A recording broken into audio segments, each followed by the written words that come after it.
मेरे सभी धरती पुत्र, अन्नदाता, प्रजापालक, किसान साथियों को सादर जय बलराम। आदरणीय साथियों, मेरी खेती मेरा अभिमान नाम से मेरे YouTube चैनल में आप सभी का स्वागत है, वंदन है, अभिनंदन है।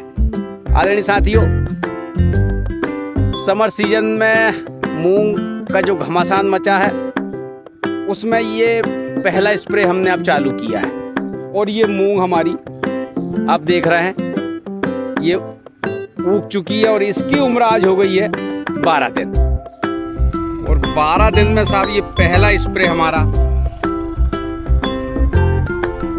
चालू किया है हमने। आप देख रहे हैं ये पहला स्प्रे चल रहा है, बढ़िया ट्रैक्टर द्वारा ये पहला स्प्रे हमने शुरू किया। और ये ट्रैक्टर द्वारा हम यहाँ से 3 स्प्रे करेंगे। मैं पिछले 3-4 सालों से 3 स्प्रे में ट्रैक्टर द्वारा ही करता हूँ और आखिरी का स्प्रे फिर इसमें जो नली का बंडल जो लगा है उससे करता हूँ, क्योंकि वो बड़ी हो जाती है, फूल की अवस्था होती है उसमें, तो फूल की अवस्था में होने के कारण फिर उसमें नुकसान की संभावना बढ़ जाती है। वो जो उधर चक्रा लगा है, ये जो चक्रा लगा है, इस चक्रे में नली है 1000 फीट। तो तीसरा स्प्रे और जो अंत में हरियाली नाशक जो डालते हैं सूखा मार, उसके लिए भी हम नली का उपयोग करते हैं। इस चक्रे में आप और अच्छी से देख पाएंगे, इस चक्रे में 1000 फीट की नली है, इसमें हमें 3 से 4 आदमी लगते हैं और काफ़ी जल्दी काम हो जाता है। तो साथियों, एक बात और देखी मैंने इस साल कि ये इस मूंग की उम्र हो गई है इस समय लगभग 12 दिन, आज 12 दिन की उम्र है। तो पिछले 5 सालों का एक्सपीरियंस मेरा कहता है कि 9 से 10वां दिन अगर होता था, 9 से 10वां दिन अगर होता था तो 10वें दिन हम आते थे तो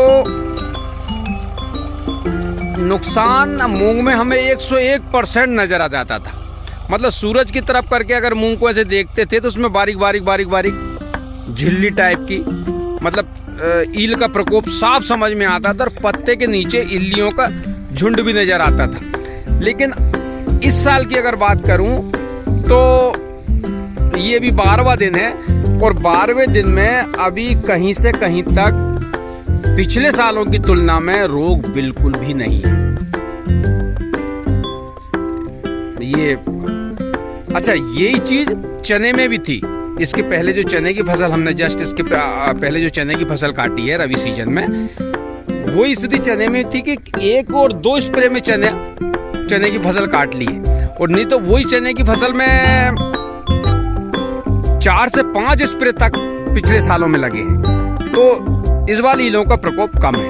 अब आती है बात दवा की कि मैं कौन सी दवा डाल रहा हूँ। तो सम्मानित साथियों, मैं इसमें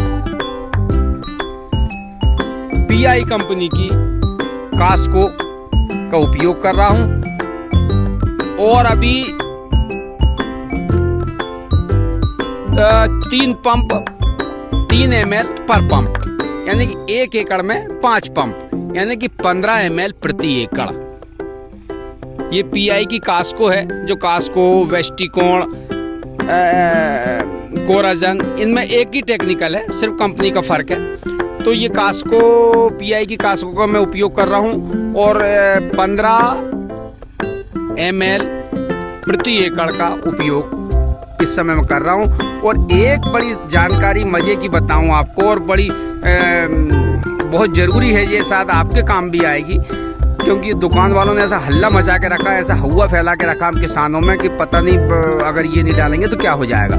कि ये जहर के साथ, मतलब ये कास्को जो कीटनाशक है, इसके साथ वो लोग कभी प्रोफोनोफास दे देते हैं, उसके पीछे लॉजिक बताते हैं कि भाई ईल तो आप कीटनाशक मार लोगे, लेकिन ईल ने जो अंडे दिए हैं उसको कैसे मारोगे। तो उसके लिए आप ये प्रोफोनोसाई पर डालिए, तब वो अंडे मरेंगे। ये सरासर झूठ है साहब, ये सिर्फ उनको बेचना है, इसलिए उनने नया सिबुका छोड़ा है। दूसरा, मच्छर के लिए, मतलब जो माहू वगैरह की शिकायत आती है, उस मच्छर के लिए उस समय टाइप की जो थायमेक्साम वगैरह की जो आती हैं, और भी लिक्विड फार्म में भी कुछ दवाएं आती हैं, उन दवाओं का उपयोग का वो बोलते हैं, लेकिन मैं पिछले 4 साल, मैं पहले करता था इन सब चीज़ों का उपयोग करता था, लेकिन पिछले 4 साल से मैं ना तो उस मच्छर के लिए कोई दवा का उपयोग कर रहा हूँ और ना ही प्रोफोनो वगैरह का कोई उपयोग कर रहा हूँ। मतलब पिछले मैं लगभग 80 एकड़ में, मेरी ये 80 एकड़ खुद की घर की है, जिसमें रबी सीजन में भी गेहूं चने की खेती करता हूँ, और उसी 80 एकड़ में अब मेरी मूंग है, जो पिछले 6-7 सालों से हम लोग इसमें मूंग की खेती करते हैं। और 4 साल पहले तक मैं लगभग 40 से 50 हजार रुपये की दवाई, जो मैं अभी आपको बता रहा था कि मच्छर मार और तुम्हारे प्रोफोनो साइपर वगैरह, इनका उपयोग मैं कर लेता था। लेकिन मैंने एक बार ऐसे ट्राई करके देखा कि यार देखूं तो सही आखिर माजरा क्या है, मतलब सच में ये लोग बोलते हैं तो है फायदा। तो मैंने नहीं डाली तो उसमें कोई फर्क नहीं पड़ा, मतलब कोई मच्छर नहीं और कोई ईल वील नहीं या कोई अंडे वंडे वाला लफड़ा नहीं। तो फिर उस साल से मैंने उसको डालना, इन सब चीज़ों को बंद कर दिया। तो मैं 40 से 50 हजार रुपये की एक्स्ट्रा दवाई जो 80 एकड़ में डाल देता था फालतू की, जो कहीं ना कहीं जेब से जो पैसा 40-50 जाता था वो तो गया ही गया, प्लस और जो जमीन में और जो मूंग में जहर की जो मात्रा बढ़ती थी कम से कम वो भी कम हुई।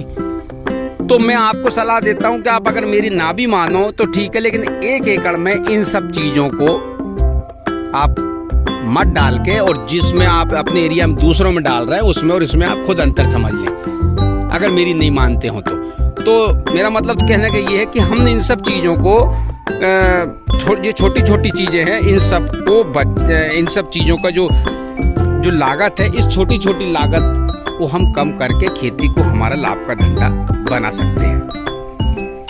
तो ये हाँ, पिछले बार ऐसा हुआ था कि दूसरे स्प्रे में जाके मुझे लगा था कि यार एक खेत 5 एकड़ के रकबे में, मूंग के रकबे में मुझे लगा था कि महू की शिकायत है, मतलब वो मच्छर वाली। तो मैंने उस 5 एकड़ के रकबे में थर्ड स्प्रे में जाके मैंने उसको माहू के लिए थायोमेक्साम की मात्रा दी थी, तो मुझे उसमें फायदा मिला था। तो ठीक है ना, अगर हुई मतलब वो माहू थी तो हमने डाली तो उसका फायदा मिला, तो लेकिन नहीं है और उसके पहले ही डालो तो वो तो कोई बात नहीं बनती।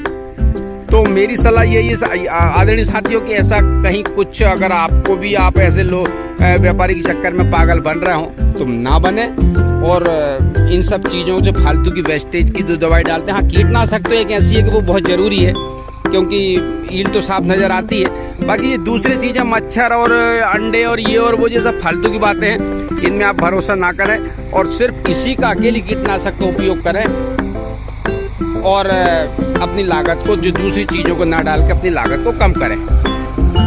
ठीक है आदरणीय साथियों, मेरी जानकारी आपको कैसे लगी? अगर मेरी जानकारी से आप संतुष्ट हैं, ठीक है मेरे सम्मानित साथियों। अगर मेरे वीडियो से आपको कुछ नई जानकारी लगी है, आपको कुछ ज्ञानवर्धक इसमें लगा है, मेरी जानकारी अगर आपको पसंद आई है, तो कृपया करके मेरे चैनल को सब्सक्राइब जरूर करें, वीडियो को लाइक और शेयर करें, और मेरे ऐसा करके मेरा उत्साहवर्धन करें, ताकि मैं आने वाले समय में और कुछ इससे अच्छा करने की कोशिश करूं। तो आप देख रहे हैं ये मूंग। अच्छा, एक बात और देखिए, इस बार टेम्परेचर कुछ ज़्यादा नहीं है, कम है, लगभग 40-38 के आसपास ही चल रहा है अभी अप्रैल का ये 2nd वीक है। लेकिन मूंग में चटक, मतलब चटक से मेरा मतलब है कि हमारी देहाती भाषा में कहेंगे चटक, बाकी और अगर कहूँ तो ग्रोथ और फ्रेशनेस काफ़ी अच्छी है। मतलब कहते हैं ना कि पूत के पाँव पालना में नजर आ जाते हैं, तो अभी शुरुआत में मूंग की चटक बहुत अच्छी है, बहुत बढ़िया फसल लग रही है। तो लगता है कि आने वाले समय में फसल काफ़ी कुछ प्रोग्रेस करेगी और किसान के लिए अच्छी पैदावार किसान को मिलेगी। ठीक है आदरणीय साथियों, सभी सम्मानित साथियों को सादर जवाब।